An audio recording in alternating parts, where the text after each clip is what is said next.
ढूंढता फिरता हूं मैं एक बाल अपने आप को। आप ही गोया मुसाफिर, आप ही मंजिल हूं मैं। खोज किसकी है? किसी और की नहीं, अपनी ही। पाना किसे है? वो बाहर नहीं है, भीतर है। जिसे हम तलाश रहे हैं वो हमारा स्वभाव है। इसलिए यात्रा पद यात्रा नहीं, यात्रा आत्म यात्रा है। यात्रा किसी और तक पहुंचने की नहीं, यात्रा अपने तक ही पहुंचने की है। जो मिला ही हुआ है उसके प्रति जागना है। संपदा खोजनी नहीं है, सिर्फ आंख खोलनी है। ढूंढता फिरता हूं एक बाल अपने आप को। आप ही गोया मुसाफिर, आप ही मंजिल हूं मैं। यात्री भी तुम ही हो, यात्रा भी तुम ही हो, यात्रा का लक्ष्य और गंतव्य भी तुम ही हो। इसलिए बिना कहीं जाए भी पहुंचना हो सकता है। जहां बैठे हो वहीं बैठे बैठे भी पहुंचना हो सकता है। जरा भी बिना हिले डुले भी पहुंचना हो सकता है। और जो बाहर खोजने गए वो भटक गए। यात्रा पहले कदम से ही गलत हो गई। जिन्होंने सोचा बाहर है, पहले से ही चूक गए। कहीं जाना नहीं, अपने पास आना है। कहीं खोजना नहीं, अपने भीतर जागना है। और जिसे ये बात समझ में आ गई वो तथाकथित धर्म के जाल से मुक्त हो जाता है। और ध्यान रखना, अधर्म से मुक्त होना कठिन नहीं, धर्म से मुक्त होना कठिन है। अधर्म तो अंधेरा जैसा है, दिया जलते ही अपने आप नष्ट हो जाता है।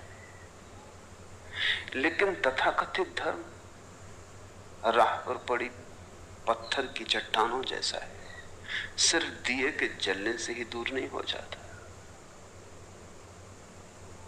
और तथाकथित धर्म का बड़ा गहरा जाल प्रत्येक व्यक्ति के पास है।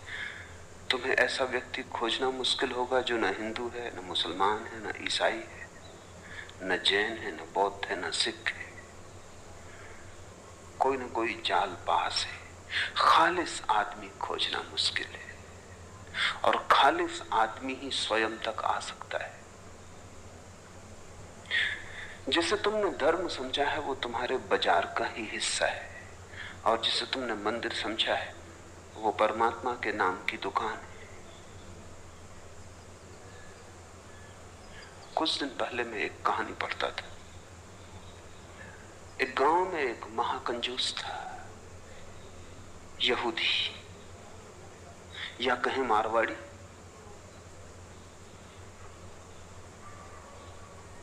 उसने कभी एक पैसा दान न दिया। गांव में भिखारी भी उसके घर की तरफ नहीं जाते थे। अगर कोई नया भिखारी उसके घर की तरफ जाता तो लोग समझ जाते कि नया भिखारी। जिसको थोड़ा भी पता है वो कभी भीख मांगने उसके द्वार पर न जाएगा। उसने कभी दिया ही नहीं। वो भिखारी से भी कुछ छीन सकता था, देना उसकी आदत न थी। लेकिन एक दिन वो गांव के धर्मगुरु के द्वार पर पहुंचा, यहूदी धर्मगुरु, और उसने कहा कि आज मेरे लिए कुछ प्रार्थना करनी होगी।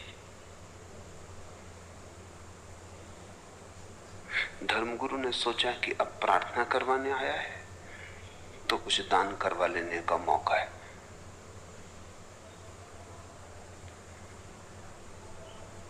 लेकिन यहूदी कंजूस भी सोच विचार के ही आया था। पूछा धर्मगुरु ने क्या प्रार्थना करनी है? उस कंजूस ने कहा कि मेरी पत्नी बीमार पड़ी है, मर जाए, ये प्रार्थना करनी। धर्मगुरु ने कहा दान क्या दोगे? उस कंजूस ने कहा कि जीवन अगर मांगता तब तो दान मांगना उचित भी था। मौत मांग रहा हूं, इसके लिए भी दान देना पड़े। कुछ तो संकोच करो। वो मौत मांगते संकोच नहीं कर रहा है। कुछ तो थोड़ा ख्याल करो, कुछ तो दया करो। धर्मगुरु ने देखा कि इतना आसान नहीं है मामला।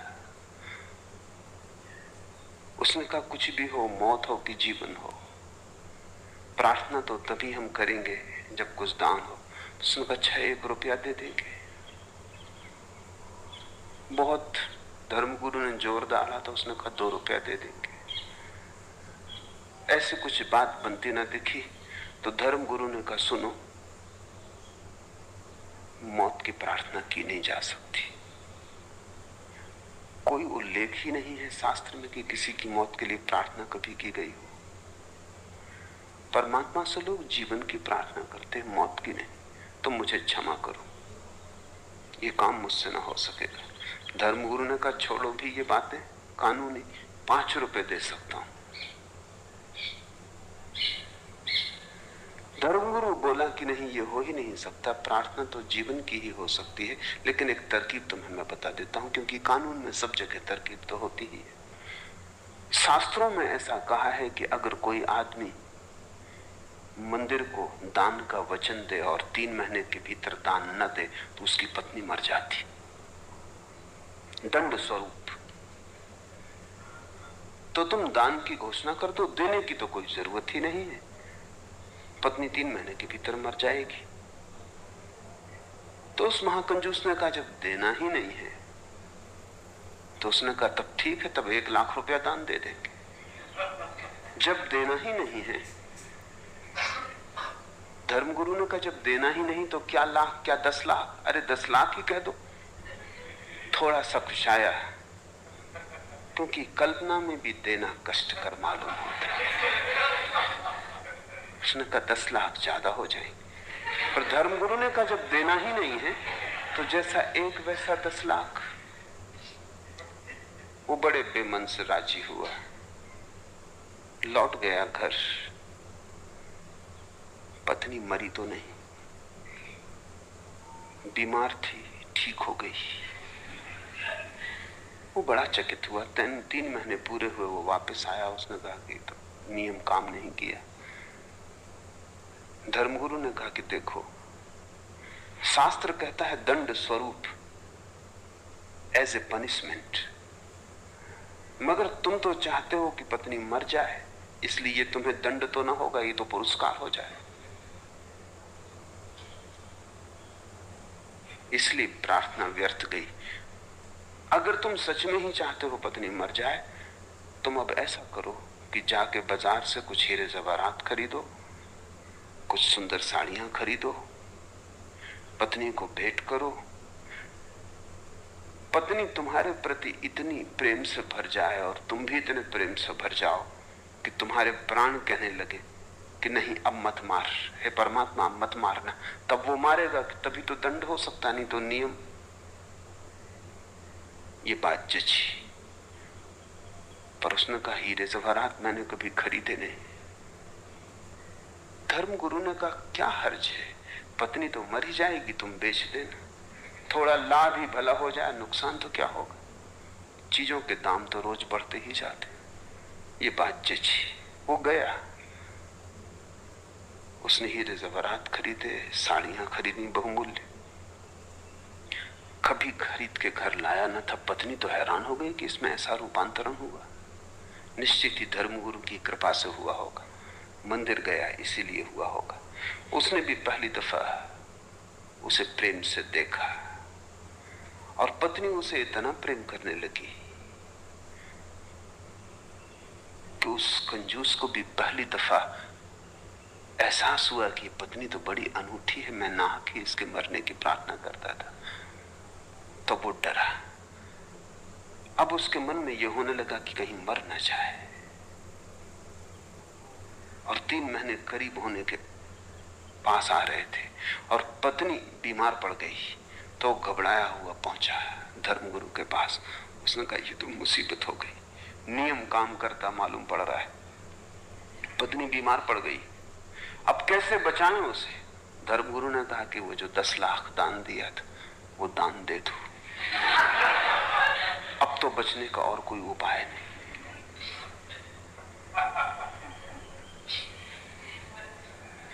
जिनको तुम मंदिर कह रहे हो वो तुम्हारे ही दुकान के आसपास बड़ी दुकानें हैं, वहां भी व्यापार के वही नियम काम कर रहे हैं। धर्मगुरु तुम्हारे तुमसे भिन्न नहीं, हो भी नहीं सकते, नहीं तो तुम्हारे धर्मगुरु कैसे होंगे।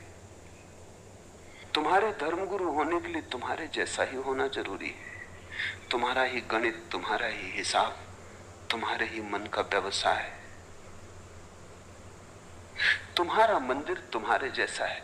ध्यान रखना, तुम्हारा मंदिर तुम्हारा है, परमात्मा का नहीं।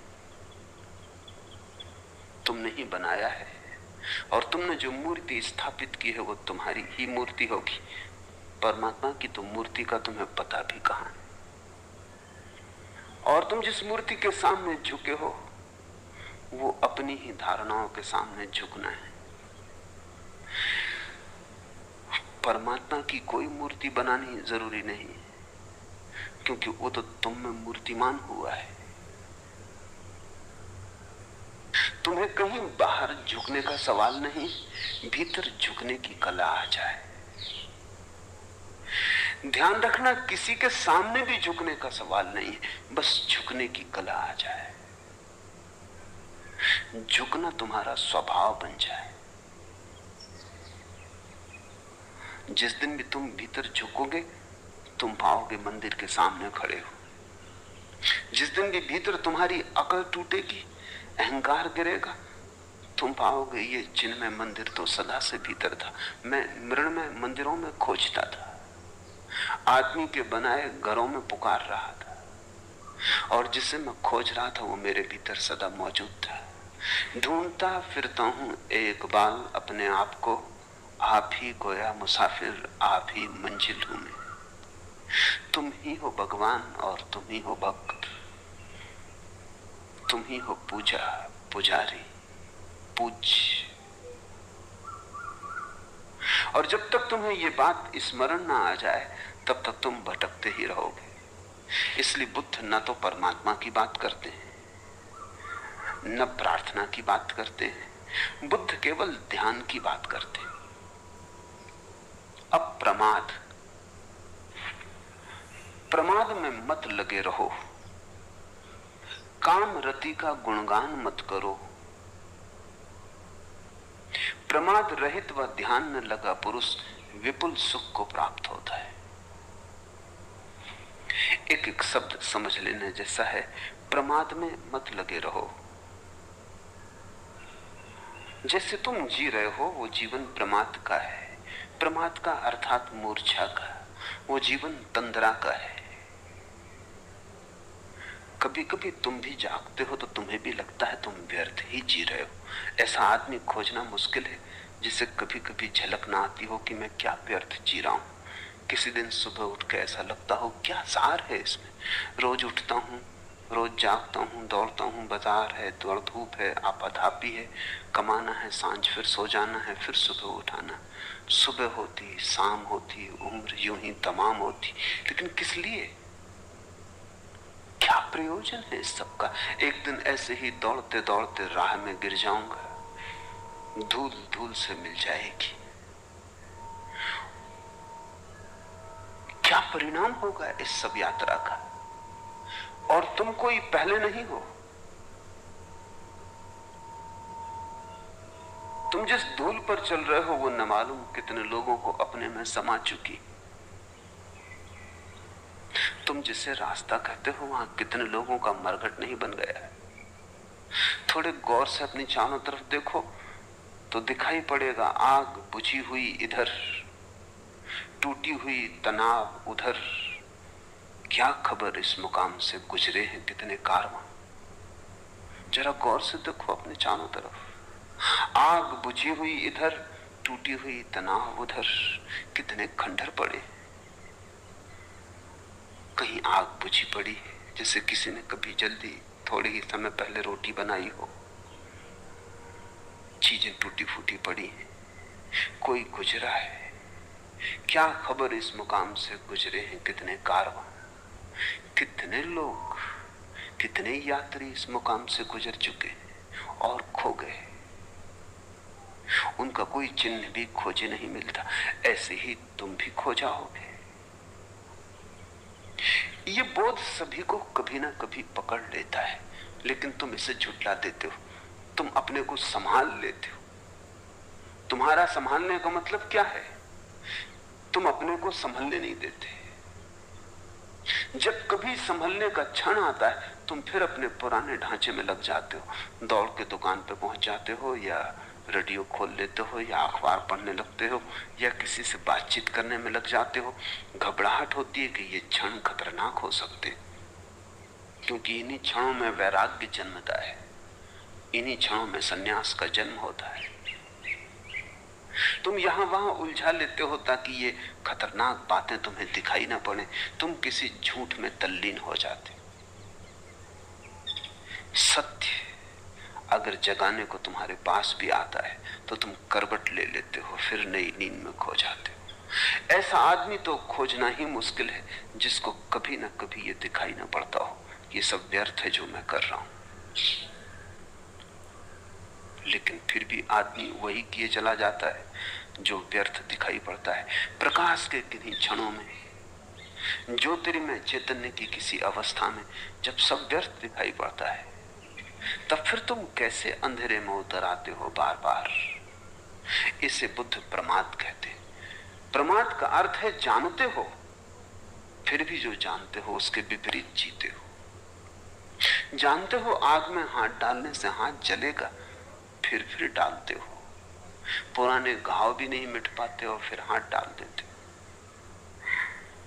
निश्चित ही तुम होश में नहीं हो सकते, बेहोश हो, कोई बड़ी गहरी तंद्रा में जी रहे हो।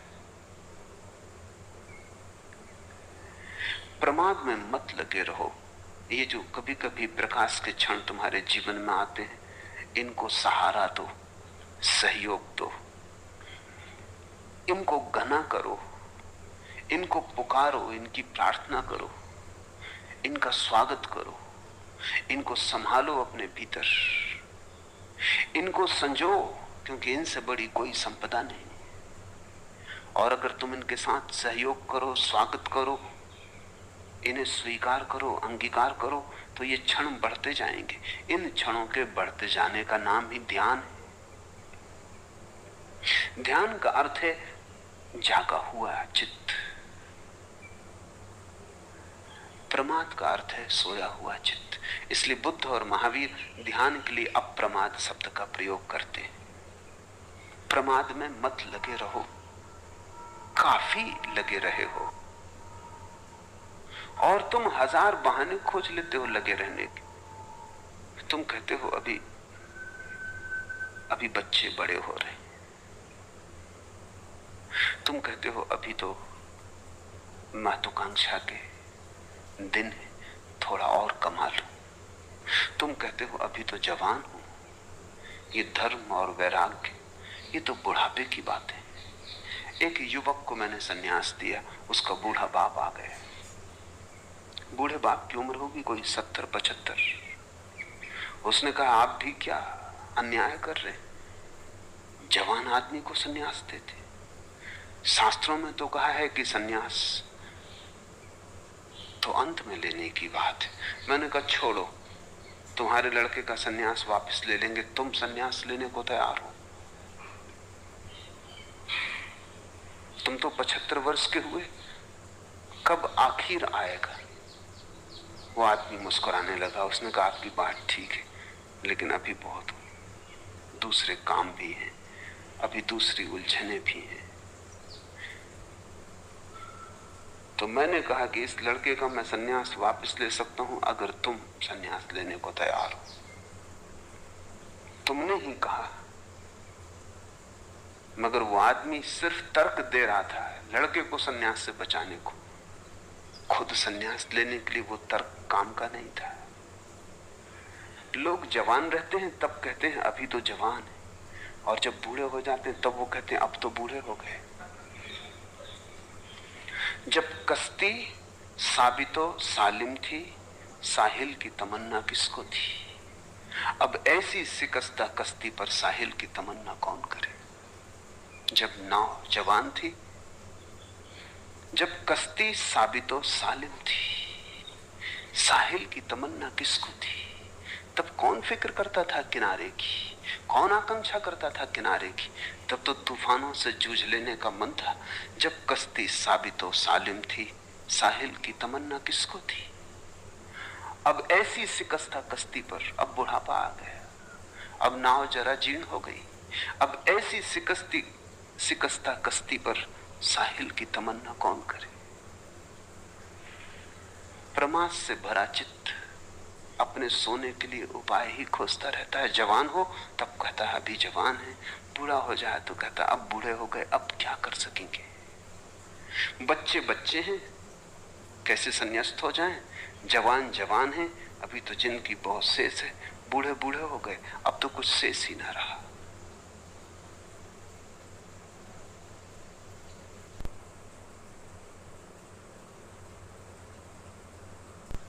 तुम प्रमाद के लिए तर्क खोजते हो। प्रमाद को जो तर्क सहारा देता है उसी को शास्त्रों ने कुतर्क कहा है। प्रमाद से जो जगाता है उसी तर्क को शास्त्रों ने सुतर्क कहा है। जो तर्क तुम्हें नींद में डुबाए रखता है वो आत्मघाती है, वो जहर है। उसमें दबे दबे तुम मर जाओगे। उसमें बहुत मर चुके हैं। तर्क का उपयोग अपने को जगाने के लिए करना। जैसे जैसे तुम जागने के लिए थोड़ा रास्ता बनाओगे, तुम पाओगे जागृति के और क्षण आने लगे। तुम जितना जितना जागृति के लिए उत्सुक होने लगोगे, प्रतीक्षा करने लगोगे, उतने ज्यादा क्षण आने लगेंगे। जिसे तुम चाहते हो वो आ ही जाता है। बुद्ध का एक बहुत अनूठा वचन है कि आकांक्षा सोच विचार के करना, क्योंकि आकांक्षाएं पूरी हो जाती। जिसे तुम चाहते हो वो आ ही जाता है, देर अबेर। आकांक्षा सोच समझ के करना। अगर धन मांगा धन आ जाएगा, एक दिन आ ही जाएगा। अगर पद मांगा पद आ जाएगा, एक दिन आ ही जाएगा। क्योंकि आदमी जो चाहता है धीरे धीरे उस तरफ खिंचता चला जाता है। जिसकी आकांक्षा होती है उसका प्रयास भी होने लगता है। जिसका प्रयास होता है उसकी प्राप्ति भी होने लगती है। सोच के मांगना, क्योंकि जो मांगा है वो मिल जाता है। विचार के मांगना, नहीं तो पछताओगे, नहीं तो रोओगे। क्योंकि इतने दिन मांगने में गए, इतने दिन जो मांगा उसको इकट्ठा करने में गए, अब वो मिल गया और कुछ भी नहीं मिला। कुछ और मांग लिया होता। प्रमाद में मत लगे रहो। पूरी जिंदगी जिसे तुम जिंदगी कहते हो एक गहरी नींद है, जिसमें तुम करते बहुत हो, होता कुछ भी नहीं, चलते बहुत हो, पहुंचते कहीं भी नहीं, जिसमें तुम सिर्फ मरते हो, जीते नहीं। कामरति का मत गुणगान करो, मत गुणगान करो वासना का। क्योंकि जितना तुम गुणगान करते हो अपने ही गुणगान से प्रभावित होते चले जाते हो। आदमी आत्म सम्मोहन में गिरता है। तुमने कभी सोचा तुम जिस चीज का गुणगान करते हो वही चीज तुम्हारे मन में समाने लगती। गुणगान तुम्हारा ही तुम ही को प्रभावित कर जाता है। बुद्ध और महावीर दोनों ने कहा है काम कथा मत सुनो। लेकिन काम कथा ही लोग देखते हैं, सुनते हैं। फिल्म हो कि रेडियो हो कि किताब हो कि उपन्यास हो कि कविता हो, लोग काम कथा ही सुनते और पढ़ते हैं। और फिर जब काम वासना जोर से पकड़ती है, घबराते हैं। तब कहते हैं ये तो बड़ा मुश्किल है, इससे छुटकारा कैसे हो। उसी को आरोपित करते हैं, उसी को सींचते हैं, उसी को संभालते हैं। और जब संभल जाती है और जब सारे जीवन को जकड़ लेती, तो फिर चिल्लाते हैं, चीखते हैं कि इससे छुटकारा कैसे हो। काम वासना वस्तुतः कुछ भी नहीं, सम्मोहन है। और जिस चीज के प्रति भी तुम सम्मोहित होते चले जाओ, सम्मोहित का अर्थ है जिसका भी तुम सुझाव अपने को देते चले जाओ, वही चीज रसपूर्ण हो जाती। रस आदमी स्वयं डालता है। रस वस्तुओं में नहीं, तुम डालते हो। इसलिए प्रत्येक संस्कृति, प्रत्येक सभ्यता अलग अलग तरह की चीजों में उत्सुक हो जाती है, पर जिसमें उत्सुक हो जाती है उसी में सौंदर्य और काम वासना का जन्म हो जाता है। हजारों संस्कृतियां जमीन पर रही, उन्होंने अलग अलग चीजों में सौंदर्य देख लिया है। जिसमें सौंदर्य देखना चाहा वहीं दिखाई पड़ गया है। बुद्ध कहते हैं कामरति का मत गुणगान करो, रुको,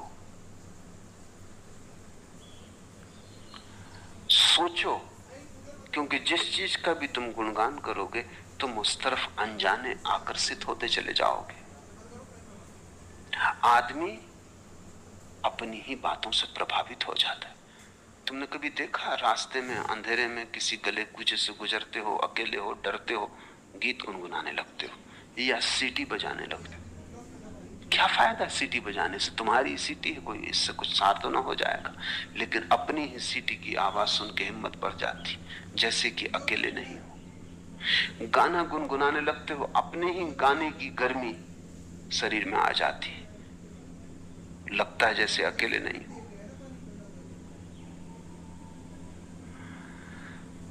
तुमने अपने जीवन को अपने ही सुझावों से भर लिया है, तुम उन्हीं में गिरे हो, उन्हीं में दबे हो। तुम्हारा सुझाव ही तुम्हारा संसार है, तुम्हारा आत्म सम्मोहन, ऑटो हिप्नोसिस ही तुम्हारा संसार है। और जब बुद्ध या शंकर कहते हैं संसार माया है, तो तुम ये मत समझना कि इन वृक्षों चांद तारों के संबंध में कह रहे हैं। वो उस संसार के संबंध में कह रहे हैं जो तुमने अपने चारों तरफ खड़ा कर लिया है, जिसको तुमने ही अपने सपनों में रंग लिया है, जिसके रंग तुम्हारे मन के दिए हुए हैं। ये संसार तो बड़ा सत्य है, लेकिन इस संसार का तो तुम्हें पता ही नहीं है। तुम्हें तो वही दिखाई पड़ता है जो तुम देखना चाहते हो, तुम्हें तो वही दिखाई पड़ता है जिसकी तुम कामना करते हो। पूरी मनुष्य जाति कामरति के गुणगान में पागल हुई जा रही। तुम्हारे कवि 100 में से 99% काम वासना का गुणगान करते, तुम्हारे उपन्यासकार काम वासना के शास्त्र लिखते, तुम्हारे फिल्म निर्माता काम वासना की फिल्में बनाते हैं। हर चीज काम वासना के आसपास घूम रही। अगर कार भी बेचनी हो तो एक नग्न स्त्री को या सुंदर स्त्री को उसके पास खड़ा करना पड़ता। कार नहीं बिकती, सुंदर स्त्री बिकती। कुछ भी बेचना हो, दंत मंजन बेचना हो कि टूथपेस्ट बेचना हो, तो एक स्त्री के हंसते हुए दांत दिखाई पड़ने चाहिए, वो दांत बिकते। कुछ भी, छोटी सी चीज से लेकर बड़ी चीज तक, सारे बाजार में काम वासना बिकती है। और फिर तुम राम को पाना चाहते हो, मुश्किल में पड़ जाते हो, अपना ही दलदल खड़ा कर लेते हो, उसमें खुद ही उलझ गए हो। बुद्ध कहते हैं कामरति का मत गुणगान करो, क्योंकि वो गुणगान तुम्हें सुलाएगा, वो लौरी बन जाएगा और तुम प्रमाद में डूब जाओगे। अगर गुणगान ही करना है तो निर्वाण का करो, मोक्ष की चर्चा करो। अगर गुणगान ही करना है तो सत्य का करो, सपनों का नहीं।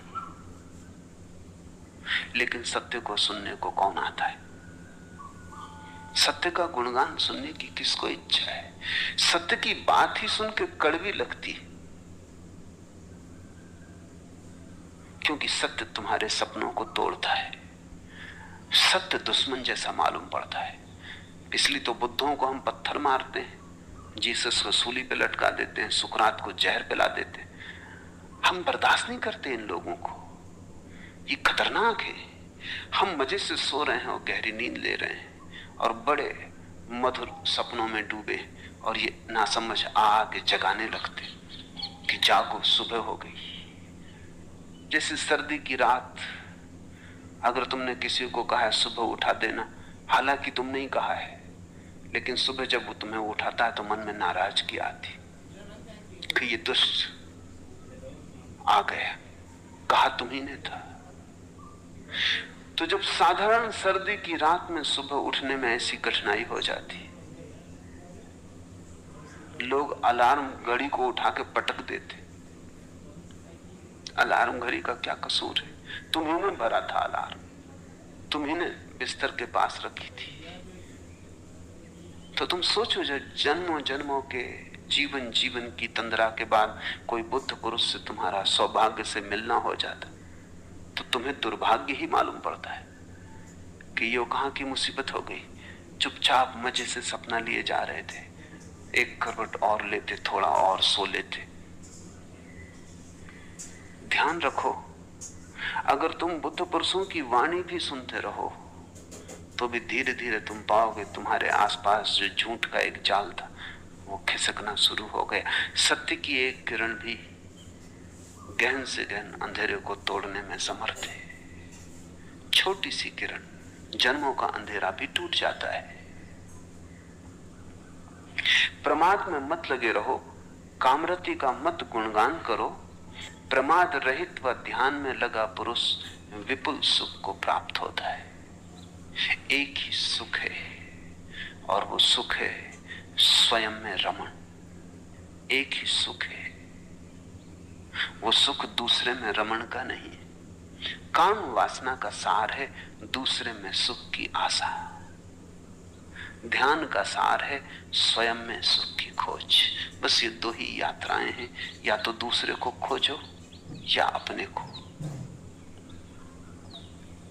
जिसने दूसरे को खोजा वो अपने को न खोज पाया, जिसने अपने को खोजा उसे दूसरे की खोज की जरूरत ही ना रही।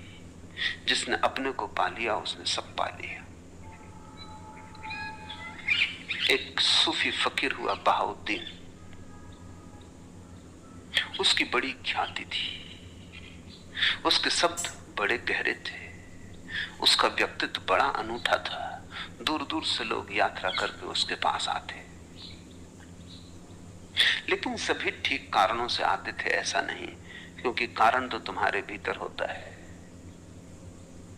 एक आदमी उसके पास इसलिए आ गया था और शिष्य हो गया था कि कैसे मैं भी इतना प्रभावशाली हो जाऊं जैसा बहाउद्दीन। बहाउद्दीन ने उसे देखते से कहा कि तुम गलत कारण से सही जगह आ गए हो। उस आदमी ने कहा क्या मतलब? बहाउद्दीन ने कहा कि तुम अपने को बदलने नहीं आए हो, अपने को सजाने आ गए हो, और तुम मेरे पास ध्यान करने नहीं आए हो। तुम्हारी उत्सुकता अभी भी पर में, तुम दूसरों को प्रभावित करना चाहते हो, और यही तो ध्यान के विरोध में। तुम सोच समझ के आओ। उस आदमी को बात तो सही लगी कि वो आया तो इसीलिए है कि दूसरे उससे कैसे प्रभावित हो, कैसे वो भी एक गुरु हो जाए। गुरु होने की आकांक्षा काम वासना है। बहाउद्दीन ने कहा क्योंकि उसकी नजर, तुम्हारी नजर इस पे है कि दूसरे मुझे कैसे माने, कैसे पूजे। ध्यान ही इस बात की चिंता करता है कि कैसे मैं स्वयं हो जाऊं। कोई पूजेगा नहीं पूजेगा ये उसके विचार में भी नहीं आता। कोई पूजेगा या पत्थर मारेगा ये दूसरे समझे। ध्यानी अपने में डूबता है, उसको बात तो लगी। अब उसको बहाउद्दीन के सामने आना भी मुश्किल हो गया, तो वो छिप के आने लगा। ये देखने की जरूर कोई तरकीब होगी इस आदमी की जिसकी वजह से इतने लोग प्रभावित। एक दिन बहाउद्दीन ने अपने खीसे से एक हीरा निकाला और कहा कि ये हीरा ऐसा ही मूल्यवान है जैसा सत्य मूल्यवान होता है, और ये हीरा बड़ा चमत्कारी है। उस आदमी ने सोचा कि मिल गई बात, इसी हीरे की वजह से ये आदमी इतना प्रभावी है। रात छिप गया वो। जब सब सो गए, वो अंदर गया, खीसे में बहाउद्दीन का हीरा निकाल के भाग खड़ा हुआ। लेकिन हीरा लेके उसने बड़ी कोशिश की कोई प्रभावित ना हो, हाथ में रख के बैठा रहे, कोई पूजा ना करे। वो बड़ा परेशान हुआ कि मामला क्या है, हीरा तो वही है। ऐसे वर्ष बीत गए। एक दिन बहाउद्दीन उसके द्वार पर आया और उसने कहा कि अब बहुत हो गया। वो हीरा वापस लौटा।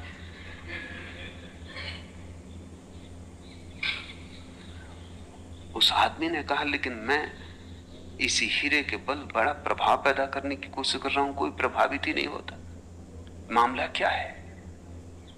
बहाउद्दीन ने कहा,